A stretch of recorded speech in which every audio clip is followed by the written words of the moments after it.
राष्ट्रवादी काँग्रेस, शरद पवार गट व अजितदादा पवार राष्ट्रवादी गट एकत्र झाल्यानंतर मोठे शक्तीप्रदर्शन करत माढा विधानसभा मतदारसंघाचे आमदार अभिजित पाटील यांनी पंढरपूर जिल्हा परिषद व पंचायत समिती निवडणुकीसाठी उमेदवारांचे अर्ज दाखल केले। याप्रसंगी मोठ्या संख्येने आमदार अभिजित पाटील गटाच्या कार्यकर्त्यांनी गर्दी केल्याचे पाहावयास मिळाले। जिल्ह्यामध्ये कुठल्याही दबावाचे तंत्र नाही। जे ऐनवेळी पक्षांतर करतात त्यांना जनता योग्य ती जागा दाखवून देईल। प्रस्थापितांच्या विरोधात ही मोठी लढाई असल्याचे सांगत आमदार अभिजित पाटील यांनी मोठा हल्लाबोल केला। पहा ते काय म्हणाले। पंढरपूर तालुक्यातील 8 जागा आणि माढा मतदारसंघातील माझ्या असणाऱ्या 5 आणि कुर्डू 6 अशा सगळ्या ठिकाणी आम्ही अजितदादा पवारांच्या राष्ट्रवादी बरोबर आमची शरदचंद्र पवार साहेबांची तुतारी या दोन्ही पक्षाचं एकत्रित आम्ही आघाडी करून निवडणूक लढतोय आणि सर्व ठिकाणी त्या ठिकाणी स्वच्छ चांगले आणि कर्तबगार असणारे त्या ठिकाणी उमेदवार त्यातल्या त्यात विशेषतः तरुणांना आणि माझ्या मायमौलींना त्या ठिकाणी आम्ही संधी देतो।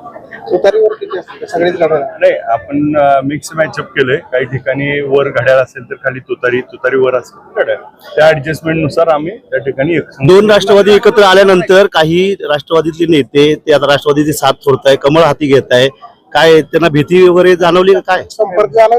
भीतीपेक्षा त्यांना आता डबल बारी आली, कारण सगळे पक्ष फिरून आता डबल एक रिपीट राऊंड चालू आहे। मग त्यांच्याबद्दल बोलण्यासारखं काय ही वाटत नाही।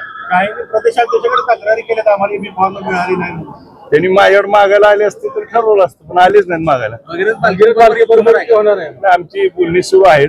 आता जागा अर्ज भरल्यानंतर त्याच्यावर आम्ही काही जागेवर मागं पुढे सरकारचं ठरलं तर आम्ही करू। या निवडणुकांमध्ये ऊस दराचा प्रश्नही मोठ्या प्रमाणात पुढे येणार आहे, कसं आपण सामोरं जाणार? आपण बघितलं असेल ऊस दराच्या बाबतीमध्ये त्या ठिकाणी आपण बघितलं असेल तर विठ्ठल कारखान्याने जेव्हा विठ्ठल कारखाना बंद होता त्यावेळीची काय अवस्था होती?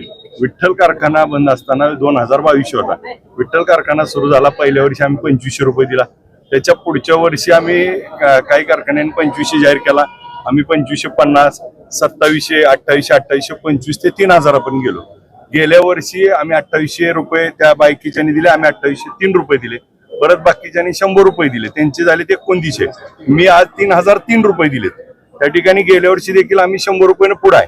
आता देखील आपण बघितलं असेल काही कारखान्याने 2800 चालू केला, कुणी 2850 केला, कुणी 2855 केला, आम्ही 2875 केला।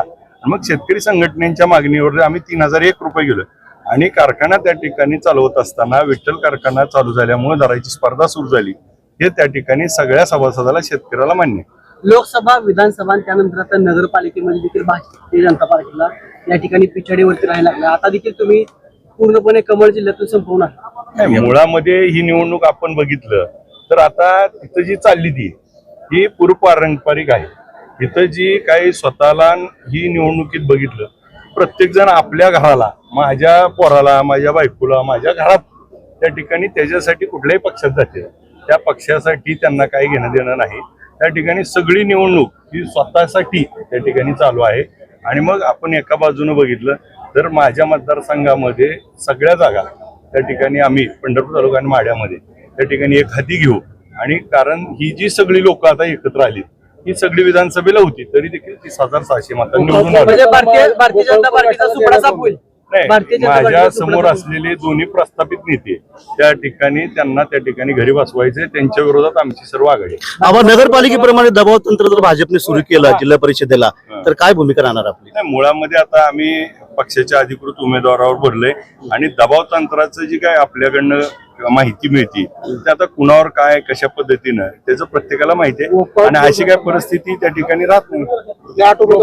उमेदवार देणार नाही, आता आम्ही सगळे त्या ठिकाणी अर्ज भरले त्या दृष्टीनं हे एक पार्टी म्हणजे विठ्ठल सहकारी साखर कारखान्याच्या रिलेटेड पार्टी आणि त्याच्या विरुद्धची पार्टी ही त्या ठिकाणी या पंढरपूर तालुक्यामध्ये आतापर्यंत चालत आले। आणि मग प्रस्थापित 40 वर्षाची त्या ठिकाणी सत्ता जर बाजूला काढायची असेल तर त्या ठिकाणी एकसंघ काही दिवसापूर्वी आपण जी नारा देतो तो विठ्ठल परिवार एकाला पाहिजे का तर त्या स्वतः स्वार्थ। आता काय माहितीये का, सगळं सोडून नको त्याकडे नको तर जात असतील आणि ज्याच्यासाठी आयुष्यभर लढली त्यांच्या जर वळचणीला जाऊन बसत असतील तर यांचा विचार कसला?